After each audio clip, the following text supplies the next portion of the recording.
Which do you think is the most likely to happen at this stage? Wilder, Joshua, Parker, Joshua, or Wilder, Parker? For me, the next fight will probably be Joshua and Parker. But, you know, there's a kind of complex algorithm going on with well, I mean, we're at the stage that we've got, as you say, there's three names. They're all young, undefeated heavyweight champions of the world. And what's going on behind the scenes now is the whole business of jiggling for who can make the most money out of the few fights that are coming up. We know that Wilder and Joshua is a massive money fight. If it came to the UK, it's probably the biggest grossing heavyweight fight of all time. In the USA, it's not such a big deal, but it might be a good opportunity for Anthony Joshua to make a name for himself. But the thing is, I was over in New York. I went to Wilder on Saturday night. I went to his sixth defence of the... What did you make of him? Well, I mean, there wasn't a lot to make of it. It was 2 minutes 59 seconds of, I'm going to bash this guy with him. It was very brutal. But Bermane Stiverne was... What was he, 17, 18 pounds heavier than when he first fought and lost the title to Deontay Wilder, kind of 17, 18 months ago. But also, he didn't look up for it. He was earning £503,000 for this kind of effort, if you like. He didn't land a punch. Wilder landed 15 heavy punches, knocked him down 3 times. And he's, 39 with 38 knockouts, and he's knocked out every person he's fought now. The problem is, we don't... With Anthony Joshua, at least he's had a Vladimir Klitschko test in front of a massive audience under great speculation. If he breaks a toenail, people want to know about it now. But I think we don't really know about Wilder. I think those guys will fight. I think it will be in the summer. I think Eddie Hearn and Joshua are trying to get Wilder over to Wembley Stadium. That makes sense, a June, July fight. But you never know with these things. If they go to different TV companies in America, that keep them apart. It's a very complex algorithm right now. I'm actually quite surprised that Stiverne's corner didn't actually just throw in the towel before that last barrage of clubbing punches from Deontay Wilder. And I use that adjective quite deliberately because it's quite unusual and it is absolutely brutal to watch. That clubbing right hook is incredible. Yeah, exactly. He almost hits him with this part of the hand. Yeah, he does. Yeah. There's nothing coming back. That's true. There's nothing coming back. That's what I'm about to ask. Would Joshua get himself into that position? I presume not.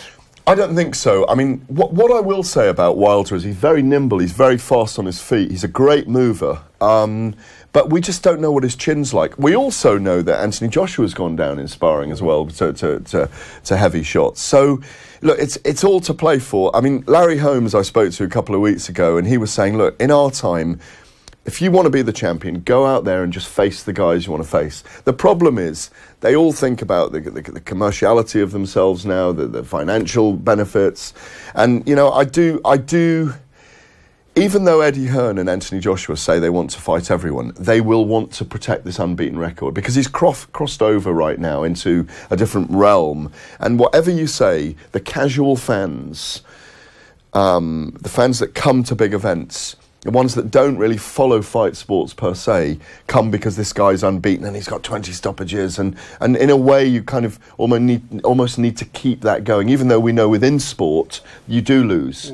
But those people drop off once someone's had a loss. So they will try and protect him as long as possible. It kind of brings me to my next question, because you said at the top that we have these 3 young heavyweight champions, and not only that, they're from 3 different parts of the world. Yeah. I mean, they almost encompass the entire circumference of the globe, because we've got a Kiwi, we've got an English guy, and we've got an American. And it's not something that the heavyweight division has been in a position to enjoy for so long. We've had some really dodgy world champions, or it's been absolutely dominated by the Klitschko brothers. So for boxing as a whole, how important is it that they mould these rivalries, that they get these 3 guys out front and centre so the world can get to know them as a trio and maybe get some of that sort of triumvirate of rivalry that we had in the 80s and the 70s with some of the greats? Well, you've hit the nail on the head. If they have good fights, if they have fascinating fights, they can fight more than once, and that's the problem at the moment. That there is a danger of all the time of someone becoming dominant, and then they do their mandatory challenge, then they have a defence, 2 defences of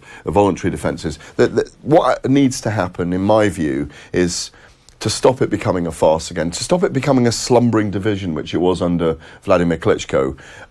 Is they just need to get it on, if you know what I mean, and not worry about you know, the long-term financial benefits and this, that and the other. Does that dilute in some way the relevance of the unbeaten record then? Because if you do lose, if you put in a place where these three guys are going to fight each other twice, so if you do lose, yes, the zero beside your record's gone, but at the same time, we've seen the greats of the game come back and take out somebody that they lost their unbeaten record to, and it just adds to the mystique of the whole thing. I do. It does add to the mystique. It completely adds to the mystique. Look, heavyweight boxing is a different sport almost to all the other weight divisions. It generates a different interest. I mean, any of your viewers today, and your listeners, well, you got viewers and listeners. Oh yeah, we're live on offtheball.com as well today. We've got the audio as well. The thing is, you know, I urge anyone, just go to a big heavyweight fight and see it live at some point in your life, because there's nothing like it, you know. There's nothing like heavyweight fight. When the kind of 18 stone men going at each other.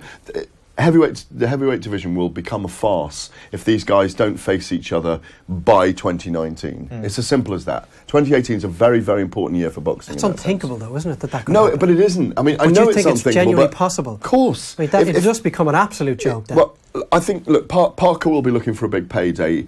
Eddie Hearn went into talks with Parker's people yesterday, but he also went to New York to speak to Shelley Finkel, who's Wilder's lawyer that works with Al Heyman, who runs the kind of show behind the scenes.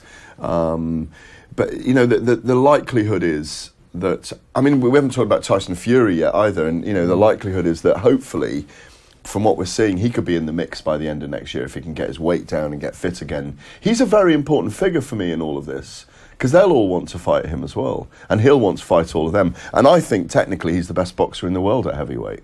And then we throw David Hay into the mix at some stage as well, if he can get past the second fight with Bellew. And I expect him to. Do you expect him to get through the involved? second fight? I do, if he's fit. You know? Well, it's all down to his fitness, isn't it? Yeah. What's the current profile of He Anthony? lets you talk every now and again. He does sometimes, yeah. So, as rarely as possible. what's Joshua's profile like over in the States at the moment? I think it's just a kind of a vacant type of curiosity.